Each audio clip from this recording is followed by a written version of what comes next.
السلام علیکم ورحمۃ اللہ وبرکاتہ. الحمد للہ والصلاة والسلام علی رسول اللہ. اما بعد. حضرات، میری تقریر کا عنوان ہے اخلاق مصطفیٰ صلی اللہ علیہ وسلم. اللہ تعالیٰ کا پاک ارشاد ہے، انک لعلی خلق عظیم. بے شک آپ اخلاق کے بلند ترین مرتبے پر فائز ہیں. حضرات، حضور صلی اللہ علیہ وسلم کے حیات طیبہ پر لاکھوں کروڑوں نہیں بلکہ اربوں کروڑوں افراد نے عقیدت و محبت کے گلدستے پیش کیے ہیں. میں حیران ہوں.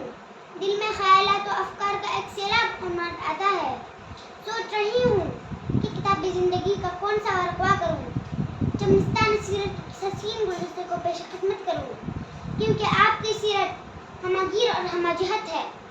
آپ صلی اللہ علیہ وسلم کی زندگی بیک وقت ایک تہذیب و تمدن، معاشرت اور اخلاق، سیادت و قیادت، امارت و حکومت، جہد و مشقت، توکل و انابت، صبر و قناعت اور زہد و عبادت کا حسین سنگم ہے.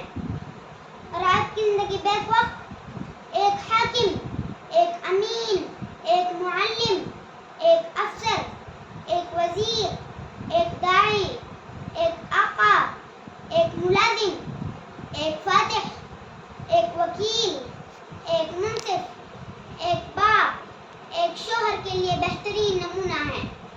وَلَكُمْ فِي رَسُولِ اللَّهِ أُسْوَةٌ حَسَنَةٌ.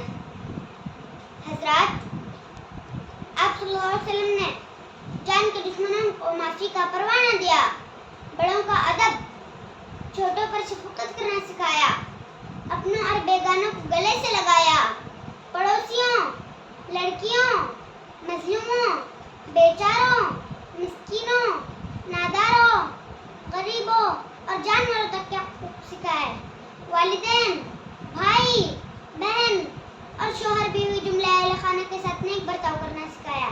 دنیا کے تمام مال و اسباب، ذخیروں اور خزانوں کو حقارت سے ٹکرا کر بیداری کا اعلان فرمایا. خود کئی دنوں تک بھوکے رہ کر پیٹ پر پتھر باندھے، مگر خلق خدا کو خوب مال و زر بانٹے. آپ صلی اللہ علیہ وسلم حاکم محکوم، ظالم مظلوم، آقا و غلام، نوکر و چاکر، اپنے و پرائے، عالم و جاہل، تاجر و ملازم، دیسی و پردیسی، ہر ایک کو اس کے مقام اور مرتبے کے اعتبار سے معاملہ کرتے تھے. ڈانٹ ڈپٹ، کینہ و کپٹ، بغض و حسد، ظلم و جبر، کذب و افتراء، گالی گلوچ، خیانت و حق تلفی وغیرہ سے بچنے کی تاکید کی اور خود بھی ان باتوں سے کوسوں دور رہتے تھے. اس محسن اعظم نے ہادی کیا کیا نہ دیا ہے عالم کو.